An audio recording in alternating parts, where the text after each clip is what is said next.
انسان کا گزارا نہیں ہو سکتا جب تک ایک دوسرے کو معاف نہ کرے. زندگی کی گاڑی نہیں چل سکتی جب تک انسان دوسروں کے قصور اور غلطیاں ان سے درگزر نہ کرے، کیونکہ ہر انسان کبھی غصے کی وجہ سے، کبھی جہالت کی وجہ سے، کبھی جلد بازی کی وجہ سے، کبھی لوگوں کے اکسانے پر اپنے پیاروں کے ساتھ زیادتیاں کر جاتا ہے.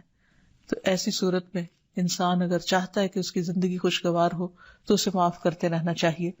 حقیقت یہ ہے کہ جو جس کے جتنا قریب ہوتا ہے، جیسے گھر والے ہیں، اس کی غلطیاں اور اس کی کمزوریاں زیادہ سامنے آتی ہیں اور پھر وہ ریپیٹڈلی سامنے آتی ہیں، بار بار سامنے آتی ہیں.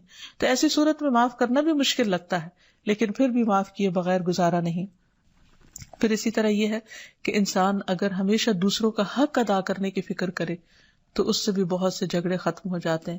شوہر اگر بیوی کو حق دینے والا ہو، بیوی خوشی سے شوہر کا حق دینے والی ہو، بہن بھائی ایک دوسرے کے اوپر قربانی کرنے والے یعنی ایثار کرنے والے ہوں، تو ایسی صورت میں گھر کا ماحول بہت خوشگوار ہو سکتا ہے. عورت کے بارے میں فرمایا نبی صلی اللہ علیہ وسلم نے کہ عورت اس وقت تک ایمان کی حلاوت نہیں پا سکتی جب تک کہ وہ اپنے شوہر کا حق ادا نہیں کرتی. اسی طرح شوہر کے لیے نبی صلی اللہ علیہ وسلم کا یہ اسوہ حسنہ بہترین ہے کہ آپ صلی اللہ علیہ وسلم اپنے گھر ہوتے ہوئے اپنے گھر والوں کے کام کاج میں ہاتھ بٹایا کرتے تھے، ان کی خدمت کیا کرتے تھے. جب نماز کا وقت ہوتا تو فوراً نماز کے لیے تشریف لے جاتے. آپ اپنے چھوٹے چھوٹے کام خود کر لیا کرتے تھے. یعنی اس سے بھی یہ پتہ چلتا ہے کہ خوشگوار گھریلو تعلقات میں دوسرے پر بوجھ نہ بننا ایک بہت اہم نقطہ ہے، کیونکہ اگر ہر انسان اپنی ذمہ داری خود لے لے تو دوسروں کے لیے وہ خوشگوار ہو جاتا ہے. پھر اسی طرح گھر والوں کو اگر کوئی غم، تکلیف یا پریشانی ہو تو اس موقع پر اپنے اختلافات کو بھول کر ان کی مدد کرنا، ان کی کیئر کرنا اور ان کی دلجوئی کرنا یہ بھی بہت ضروری ہے. اور حد الوسع گھر کا ماحول خوشگوار رکھنا چاہیے، ایک دوسرے کا احساس کرتے ہوئے اور ایک دوسرے کے کاموں میں عیب نہ نکالتے ہوئے اور ایک دوسرے کو اپریشیٹ کرتے ہوئے، ایک دوسرے کی اچھی خوبیوں کو اور اچھی باتوں کو کی تعریف کرتے ہوئے، اور اسی طرح بعض اوقات اپنی خواہشات کو پیچھے کرتے ہوئے.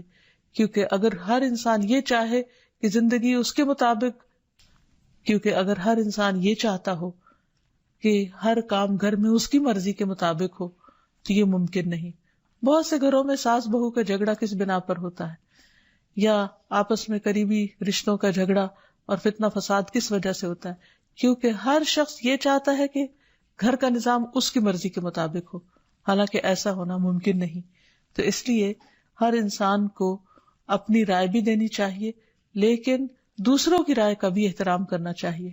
اپنی ضرورت بھی پوری کرنی چاہیے، لیکن اس کے ساتھ ساتھ دوسروں کی ضروریات کا بھی خیال کرنا چاہیے. پھر اسی طرح بہت سے معاملات میں قناعت اختیار کرنی چاہیے، کیونکہ یہ زندگی بذات خود ایک امتحان ہے اور اصل عیش و عشرت کی جگہ جنت ہے، دنیا نہیں، یا دنیا کا گھر نہیں.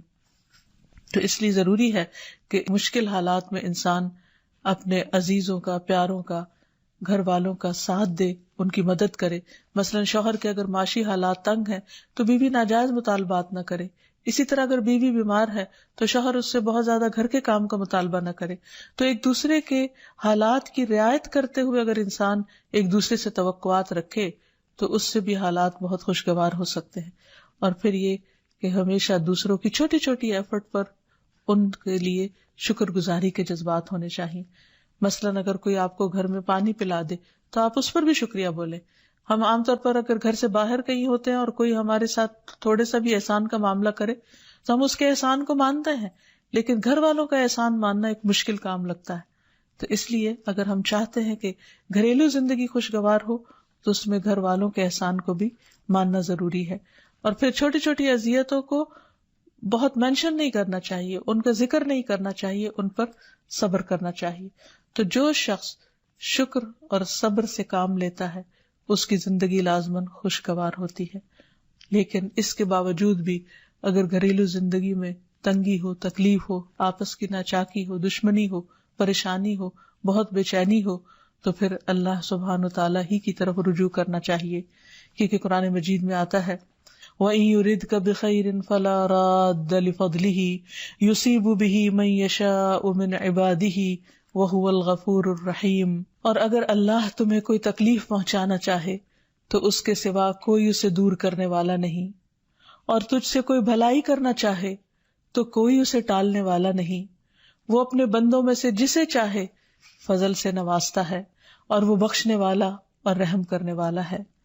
تو اس لیے چھوٹی چھوٹی تکلیفوں پر بھی فوراً اللہ کا ذکر، اللہ کی یاد، اللہ کی تسبیح انسان کے دل کو سکون بخش